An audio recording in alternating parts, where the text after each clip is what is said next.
क्या आपने कभी सोचा है कि न्यूक्लियर वेपन को ट्रांसपोर्ट कैसे करते हैं? नहीं। तो हेलो फ्रेंड्स, मेरा नाम है डेविड और स्वागत है आपका एक और नई वीडियो में। तो आज हम जानेंगे कि कंट्रीज कैसे अपने न्यूक्लियर वेपन को ट्रांसपोर्ट करते हैं। तो न्यूक्लियर वेपन्स वैसे तो इतनी हाई सिक्योरिटी जगह में इनको रखा जाता है, लेकिन time to time nuclear weapon को भी ट्रांसपोर्ट करना होता है, क्योंकि न्यूक्लियर वेपन के ट्रांसपोर्टेशन में जरा सा मिसकैलकुलेशन या छोटी सी भी मिस्टेक बहुत भारी पड़ सकती है। इसीलिए वो कंट्रीज जिनके पास न्यूक्लियर वेपन है वो सिर्फ गिने चुने लोगों को एक्सेस देते हैं न्यूक्लियर वेपन के साइट का, और यहाँ तक कि कुछ ही लोगों को पता होता है कि एक्चुअल में न्यूक्लियर वेपन्स कहाँ होते हैं। आज हम जानेंगे कि कंट्रीज अपने न्यूक्लियर वेपन को कैसे ट्रांसपोर्ट करती है एक फैसिलिटी से दूसरे फैसिलिटी तक। क्या इसमें सिक्योरिटी इन्वॉल्व होता है या ये काफी गुप्त तरीके से किया जाता है?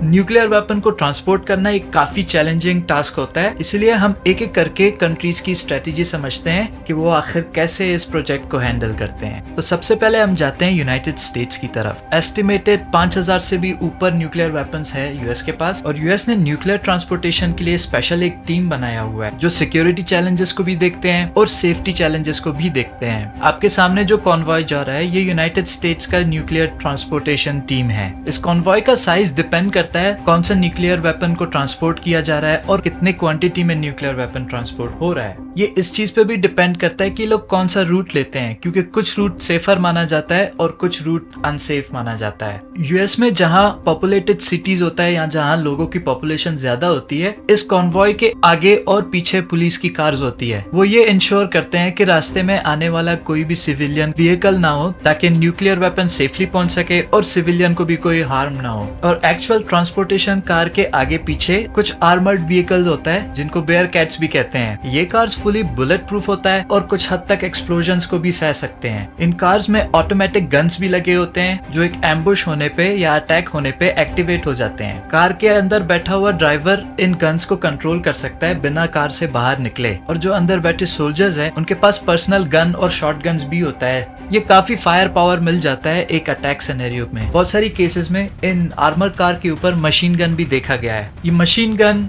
कार में लगे हुए गन और हैंड गन तो तब होता है जब एक अटैक सिनेरियो होता है, लेकिन इन कार्स के अंदर बैठे हुए एजेंट्स के और भी काम होते हैं। तो ये सारे कार्स आपस में कनेक्टेड है और ये कंटिन्यूसली कम्युनिकेट करते हैं एक दूसरे को सिक्योरिटी सिचुएशन बताते हुए। अगर इन एक कार में से भी किसी एक को कुछ दिखता है तो वो अपने साथियों को अवेयर कर सकता है। और इनके कम्युनिकेशन के भी 3 मेथड होते हैं दोस्तों। ये सारे कॉन्वॉय आपस में बात कर सकते हैं, ये उन टीम मेंबर के साथ भी बात कर सकते हैं जो दूर से इनको सपोर्ट दे रहे हैं। अब फॉर एग्जांपल यूएस के रूल में कम से कम 7 ऐसे आर्मर्ड कार होना चाहिए एक कॉन्वॉय के साथ। तो जैसे कि आपको 5 तो स्क्रीन में दिख रहा है और बाकी के 2 थोड़ी सी दूर के डिस्टेंस में या आगे पीछे इस कॉन्वॉय पे नजर रख रहे हैं। अगर इन कार को जो आगे है कुछ भी अनयूजुअल दिखता है या कुछ भी थ्रेटनिंग दिखता है तो ये बाकी कॉन्वॉय को अवेयर कर देते हैं, और जो आर्मर्ड व्हीकल इनको दूर से मॉनिटर कर रहा है उस कार के कमांडर को हर 30 मिनट में इन कॉन्वॉय को रिपोर्ट देना होता है कि आगे क्या सेफ है या कुछ प्रॉब्लम है। और 2 कार्स को इतना दूर रखने का एक और पर्पस भी होता है कि मानो अगर इन सब में से कोई मिस्टेक हो जाता है और एम्बुश होता है इस न्यूक्लियर कॉन्वॉय पे, तो अगर ये पांचों के पांचों व्हीकल इसको डिफेंड ना कर पाए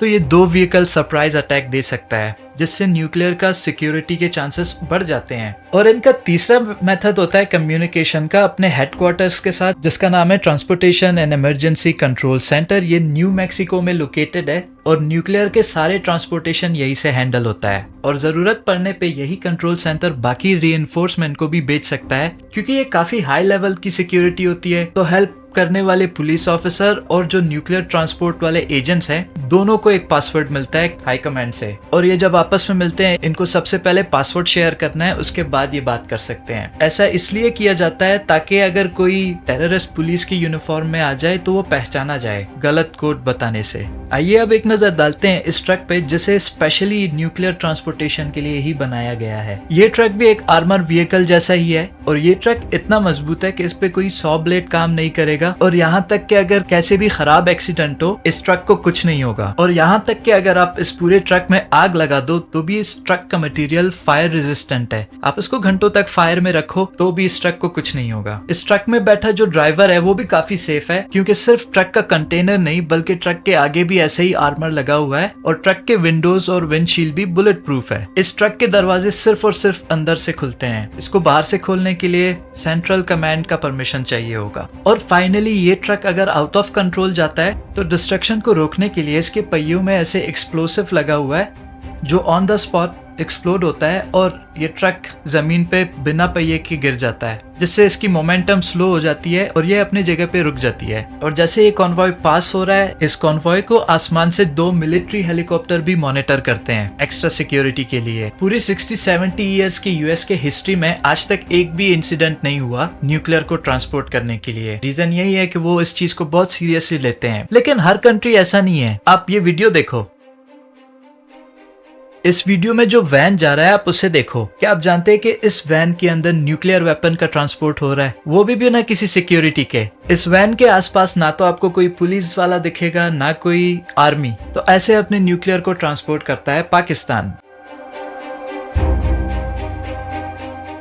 आखिर क्वेश्चन ये है कि अगर यूएस इतना सीरियस है न्यूक्लियर वेपन के ट्रांसपोर्टेशन के लिए, जबकि यूनाइटेड स्टेट कई गुना सेफ है पाकिस्तान के कंपेयर में, तो आखिर पाकिस्तान क्यों ऐसे रिस्क ले रहा है और बिना सिक्योरिटी के अपने न्यूक्लियर वेपन ट्रांसपोर्ट कर रहा है? तो इसका आंसर है अमेरिका से बचने के लिए। यू सी फ्रेंड्स, पाकिस्तान को हमेशा ये डर रहता है कि कभी ना कभी हमसे हमारे न्यूक्लियर वेपन छीना जाएगा, क्योंकि वो जानते हैं कि जिस दिन यूएस का चलना बंद हो जाए पाकिस्तान में, उस दिन पाकिस्तान का न्यूक्लियर वेपन भी खत्म। तो अपने एग्जैक्ट न्यूक्लियर वेपन का लोकेशन ना देते हुए वो लोग इसको काफी गुप्त तरीके से ट्रांसपोर्ट करते हैं। ये इतना सीक्रेट होता है कि यहाँ तक कुछ पाकिस्तानी आर्मी जनरल्स को भी इसके बारे में कोई आइडिया नहीं होता। और अगर हम बात करें इंडिया की, तो इंडिया के बहुत सारे स्टेट्स में न्यूक्लियर वेपन एग्जिस्ट करता है, जैसे कि कर्नाटका, हरियाणा, राजस्थान और एमपी में। इंडिया भी अपने न्यूक्लियर वेपन के ट्रांसपोर्टेशन को लेके काफी सीक्रेट रहता है, और न्यूक्लियर वेपन के लोकेशंस टेररिस्ट या पाकिस्तान के हाथ न लग जाए, इसलिए इंडिया भी न्यूक्लियर वेपन को सीक्रेटली ऐसे ट्रक्स में ट्रांसपोर्ट करता है। इंडिया का न्यूक्लियर वेपन एस्टिमेटली 164 वॉर हेड्स है, बट ये काफी रफली है क्योंकि इंडिया अपने न्यूक्लियर स्टॉक पाइल को बढ़ा रहा है, और एक्चुअल में कितने न्यूक्लियर वॉर हेड्स है इंडिया के पास ये बहुत कम लोग जानते हैं। तो न्यूक्लियर वेपन्स को ऐसे सीक्रेटली ट्रांसपोर्ट करने की रीजन, एक तो ये एम्बुश ना हो जाए या अटैक ना हो जाए न्यूक्लियर वेपन पे, दूसरा आपके एनिमी, आपके दुश्मन के हाथ आपकी न्यूक्लियर वेपन के लोकेशंस ना लग जाए, और अगर मानो छोटी सी भी गलती होती है तो ये न्यूक्लियर वेपन काफी डेवास्टेटिंग रिजल्ट दिखाएगी, वो भी सिविलियंस के अगेंस्ट। अगर वीडियो आपको अच्छा लगा है तो लाइक जरूर करना और अपने दोस्तों के साथ शेयर जरूर करना। मिलते हैं आपसे अगले वीडियो में, तब तक के लिए पीस।